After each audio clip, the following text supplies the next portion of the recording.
All right, welcome back to the channel. And so one of the things that we're talking about with generating a lot of power for our swing during our off-season training has to do with our lower body. You know, we're holding our disc with our hand and we're pulling through, and we know we need to rotate. We need to get that upper body moving, and we also know, okay, yeah, my lower body, I've got to move across the tee pad, whether it's just me stepping in or doing an X step in. But we practice, if we do field work, we practice a lot of stand still throws, and we realize, well, there's a lot of power there. There's a heck of a lot of control there. So if we're gonna maximize power from the ground, especially if we're adding movement, then we need to know how to sort of set ourselves up for success there. And so, listen, you have to throw at max effort regularly.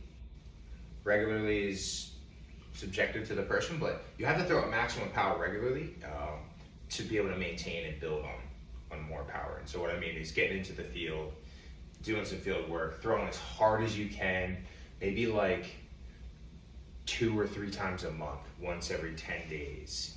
And if you're playing regular rounds, you're getting a lot of that. And so maybe only once a month or twice a month. It's gonna be different, it's gonna vary. All right, but not like, maybe every week might be too many times, 4 times or 5 times a month, especially if you're really maxing out. You want to get some good work to keep those muscles strong. Okay, anyhow, I want a little rant. So we're talking about the lower body and getting power out of the lower body. So if you start really looking at videos of pros that are throwing really big distances, name somebody, doesn't matter who, Macbeth or Heimberg or Eagle or Lazat, doesn't matter. Name somebody, look at the form, notice the characteristics is very consistent. There's a lot of characteristics that are consistent. They're pros and they're throwing max distances, so they're all gonna look fairly darn similar. But if we start harnessing some of the consistencies from each of their throws and sort of adapt those into what our bodies are capable of, we're gonna get similar results from our bodies. So the front leg, doesn't matter if it's a standstill throw, it doesn't matter if you stepped in, it doesn't matter if you X stepped in, ran in, doesn't matter how you've done it, you land, you plant, and you start to pivot. This front leg this front leg drives and locks completely straight. A lot of them have so much happening, so much power and carry through, the foot picks up pivots and turns, all right?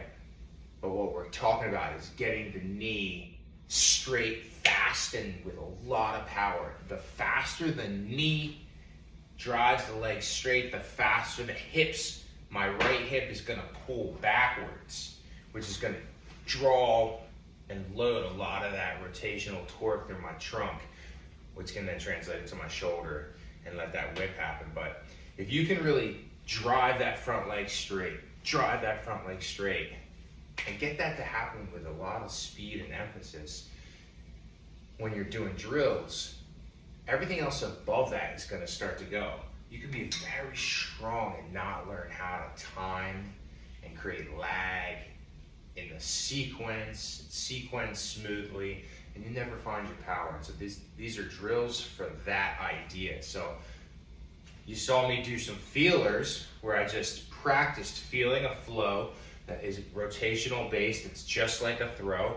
If you play golf, these drills apply. It's the same exact mechanics for golf. And so all you gotta do is do a couple feeler reps where you bring your pattern through, and you practice straightening that knee out. Then you bring in any type of external load, like a light band, it could be a cable. You could even just hold on to a fixed object and do this drill. I'll show you that in just a second, but you just bring some load onto the body. So now there's just some forces that you're getting stronger with, that you're kind of pulling across with. You're not putting arms out or chopping the arms. They're just kind of against the body. Do the same pattern. Just bring some hip across. And all I'm thinking about is how quickly I straighten the knee. The hips are coming through because of this. This is me hip turning, hip turning, hip turning. This is me knee straightening. We put it together. Things speed up. Now you get a little off balance, it's okay. You're working on feeling, increasing tempo, maximum tempo. You'll lose a little bit of that control at the very end. It's okay, but you should have about 80% of that work feeling in very strong control. If you never really find a good groove, don't add the tempo. So anyhow, you could hold a rack and do the same thing. Find your position, start feeling that front leg reaching its length, and then start to increase the quickness. It's okay if the hand pops off at the end. Gives you that lag and time if you really keep that back. All right, take those drills, try those out, see if they help you out.